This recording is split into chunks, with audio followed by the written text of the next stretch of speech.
saya, Stefania Clarita Primalakondoin. Pada kesempatan ini, saya akan menjelaskan 4 materi, yaitu yang pertama, kriteria KLB, yang kedua, tabel maksimum dan minimum, yang ketiga adalah pengukuran epidemiologi, dan yang keempat adalah materi tentang screening dan desain penelitian. Nah, pada pertama, saya akan menjelaskan mengenai kriteria KLB. Pertama-tama, kita harus mengetahui terlebih dahulu apa itu KLB. KLB adalah timbulnya atau meningkatnya suatu kejadian kesakitan atau kematian lebih dari tahun-tahun sebelumnya atau lebih dari waktu yang lalu.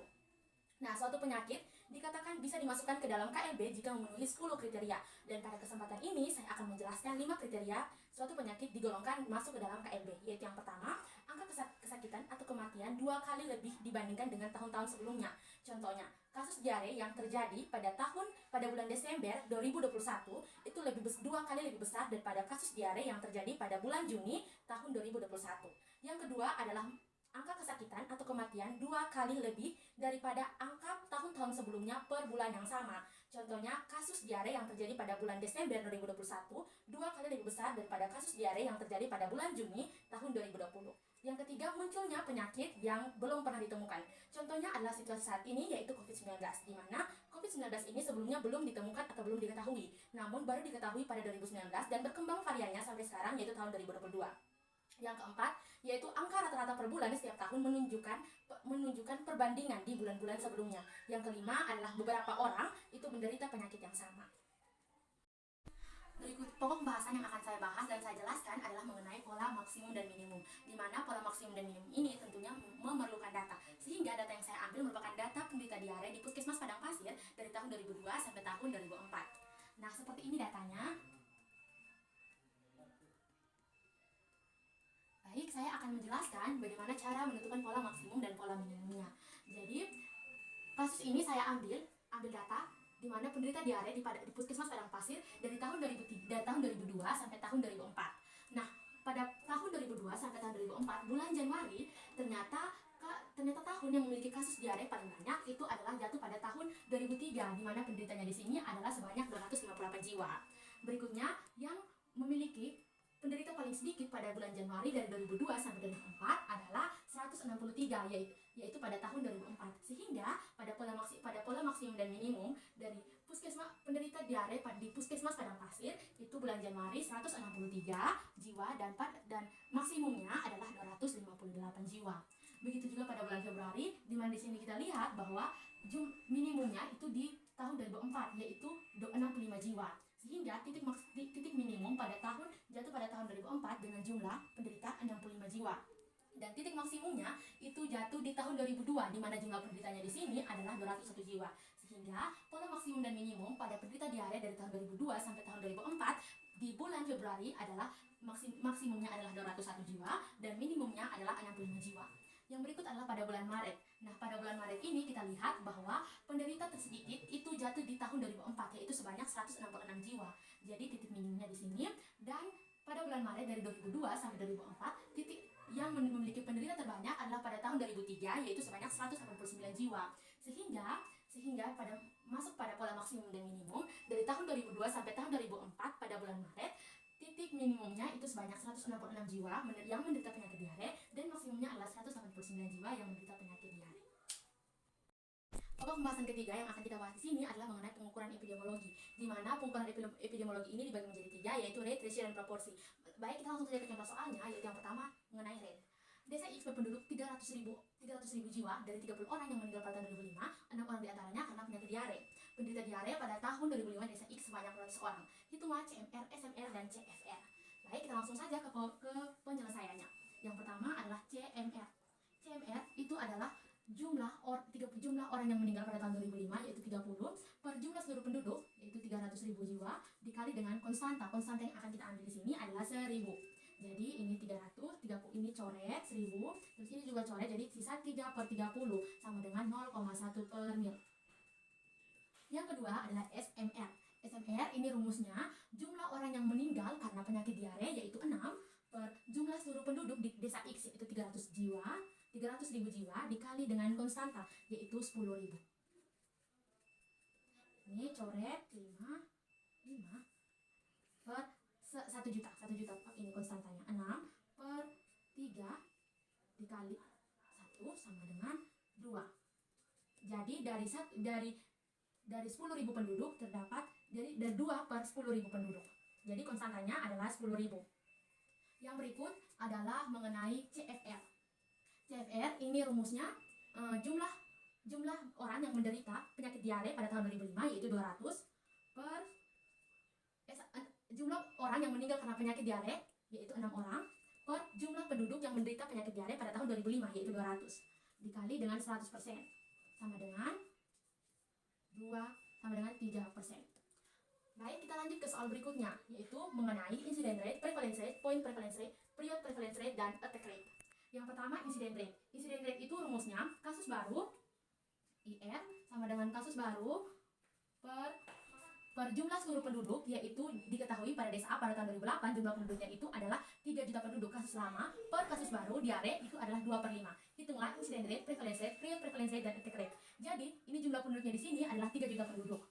Per jumlah penduduk dikali dengan konstanta kasus baru yaitu sebanyak 5 per 3 juta penduduk dikali dengan 10 juta.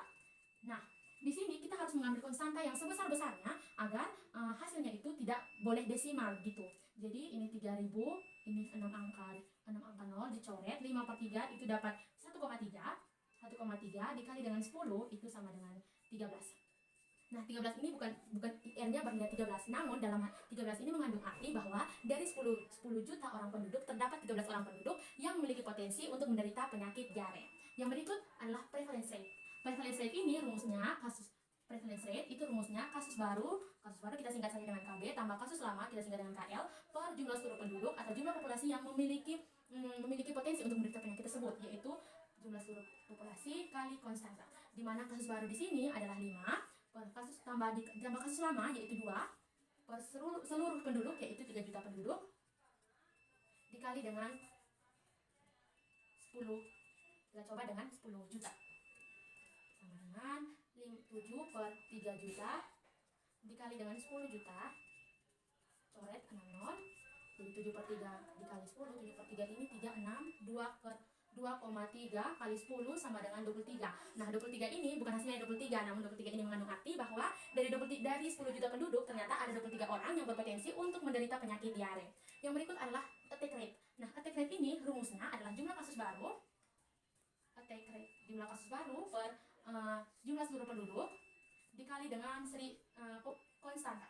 Nah, ini adalah 5, jumlah kasus barunya adalah 5 per jumlah seluruh penduduk adalah 3 juta dikali dengan 10 juta. Konstantanya kita masih menggunakan yang sama. Coret 6 0, 5 per 3 adalah 1,3 kali 10 sama dengan 13. Jadi dari 10 juta penduduk terdapat 13 orang yang memiliki potensi untuk menderita penyakit diare. Yang berikut adalah period prevalence rate.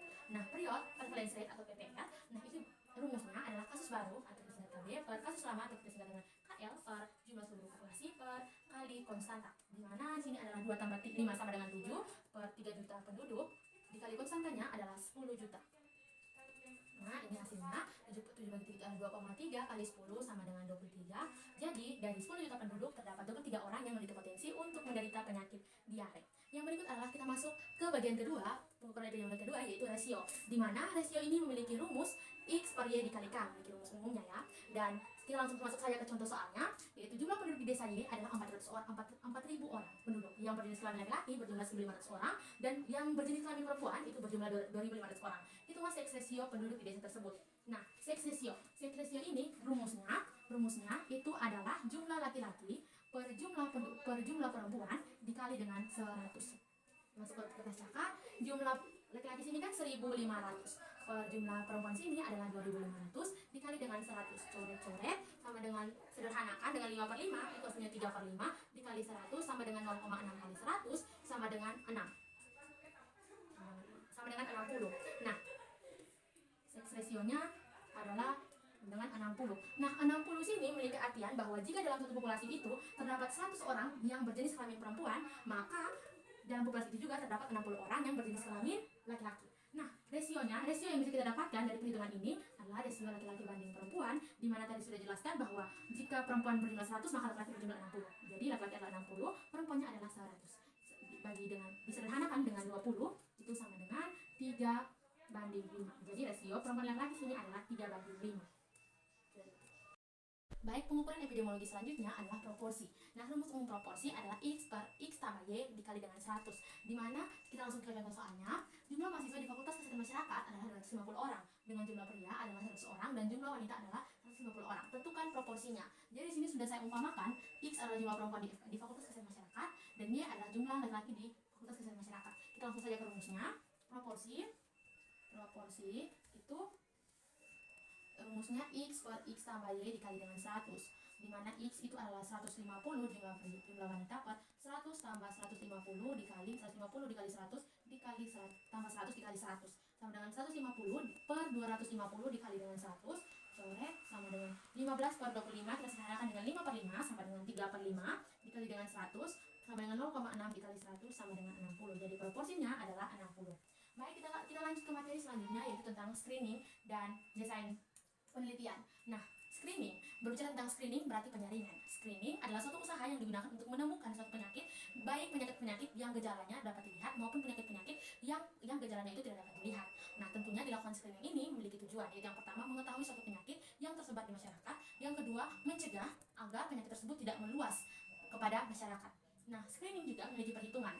Baik, kita langsung saja ke contoh soal perhitungan screening, yaitu ada true positif, true negatif, false positif, false negatif, sensitivitas, dan spesifitivitas. Nah, kita langsung saja ke contoh soalnya, yaitu hasil pemeriksaan di suatu RS di suatu rumah sakit pada pasien penderita COVID-19 memperoleh hasil sebagai berikut, yaitu penyakit yang positif itu seperti ini tabelnya. Nah, di sini kita akan mencari terlebih dahulu true positif dan true negatif. True positif berarti mereka yang benar-benar menderita penyakit, dan sesuai pemeriksaan pun mereka menderita penyakit tersebut.